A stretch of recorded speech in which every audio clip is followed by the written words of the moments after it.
Hello, what's up, what's up? Model-model sa kadirig guys. Sagdi na ninyo akong nagsuot ko yung ani. I don't know, okay. Ngayon ba po, basta kayo nagsuot ko ani. O, ano may problema niyo mo? Itaw.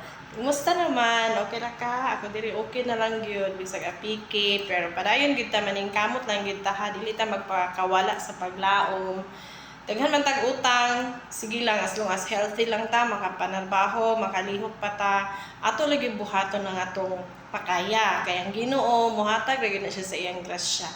Dayon, i-surrender sa Ginoo tanan. For example, bugat kaayo, puros ka problema kay ana, daghan kay kagisagubang nga financial problem, financial imbalances. Ang buhaton ana ampo sa Ginoo na nga Lord bugat na kaayo di na ko kahibalon sa ano kapag lusot ani nga problema. So tagay kog solusyon nga mamahimon ako ani siya nga masulbad nga gaan. So tuo kanang mga instinct nimo nga kadto anaon nimo na mga suggestions di sa imong hunahon na madumduman nimo tuuhin na siya kay mo na siya guidance no. Di man namhungo ang Ginoo nga dai mo gid ni do mo gid ni. Nagi na siya ipakita sa imuha pasabot na niya nga ingana imong buhaton. Okay? Dili kay magbut-buot ra ka. So maminaw lang gyud ta and then honestly, kuan lang gyud ta kanang maningkamot lang gyud tang maging honest sa atong kaugalingon, di lang gyud ta magara-gara usahay no. Mo na nga sometimes imbalance sa gani atong kinabuhi ato na i-surrender sa Ginoo. Lord, imo na ni tanan or kasabot karon so far ambot man ako kabaloon sa ni. Ana, then pagkahuman keep on praying, keep on doing everything nga makaya pa nimo paglihok. Dili kay magpakyut ug ka mga di ako surrender na ko. No, you can reach out people.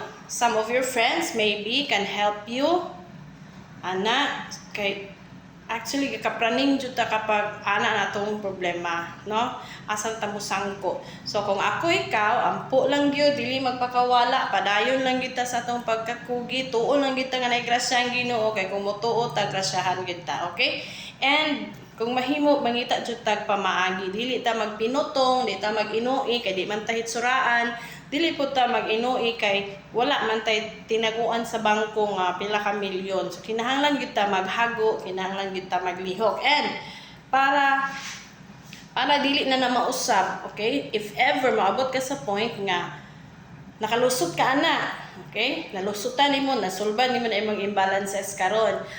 Learn from your mistake. Dili na ta mag-utro pa atong mga sipyat nato nga feeling tang mayaman, hala utang diri utang dito. No, loan diri loan dito. Kay mo ra magini basta gani na pay malunan, go nang go. Basta na pag kwarta gasto ki gasto, di ba? Yes na. Akong lola ingon siya sa una. Share ko lang ha, dili ni pang brag or something. Ingon akong lola, kung ingani lang kada ko imong kwarta, mupuyo lang kag ingana. Ayaw na pagpalabi. Kaya nga naman, kung magpalabi ka na niya, mara na imong income, dito dyan ka mo paingon sa mga losses. Which is, ako tanawon po ang kinabuhi sa akong lula o lulo. Wala sila trabaho, gauma lang.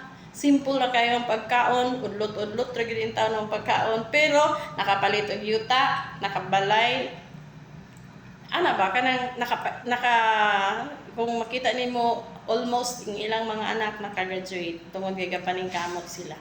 So, ingana lang. Di ta mag-ibog-ibog unsay naa sa silingan. Ikaw manggod, unsay makita silingan kay gusto sabi mo na Ginoo ko nimo. O unsay panangitan bag-o ang TV sa silingan. Mangutang pud ang kag TV kay ana hangtod nga mabuang nakabinayan sa monthly. Di ba? Dili ta mag-ibog-ibog. Lahi man to sila na lahi man to ilang diskarte. Ta kabalon sa ilang mga diskarte. Ato apod lahi man pud tong diskarte. So di ta mag-ibog-ibog, ha? O di na to afford mo nang. Kung pananglitan, apik-pig jud ka karon, ayaw gid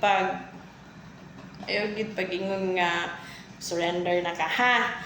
Napay pwede, daghan karon mga tao nga pwede na tumaduulan. Kung dili masulbad sa imong ginikanan, dito sa imong igsuon, pag di masulbad sa imong igsuon, kay maupod mo na muna pod nila, dito ta sa atong mga kaila.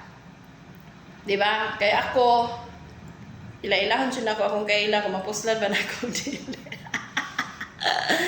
Pag dili na ko mapuslan, dili na ko ano sila makikibit tay. Manang sometimes makabantay mo kana. I prefer to work alone kay nga no akong plano, akong buhat, ako ana dayon ko nanay blessings. Oh, sige na share the blessings. Ana rata. And then let's be grateful nga wa tay sakit, wa tay mga kakulian, maayo ra sad ang atong pag panikay-tikay, lami ra pud atong bisan pag minunta karon nga pobreta, no? Pero ang question is ngano magkakaon man tag pamahaw paniudto panihapon na pay kape, katulo pa mga piso sa kaadlaw, maka-snack pag yun, okay? So kinahanglan magmalipayon, magpasalamat ta sa Ginoo kung unsay naa sa ato. Di ta may sige ino-iday kay di ta hitsuraan, okay? This is Maning of Munting Tahanan. Maayong gabi. Bye.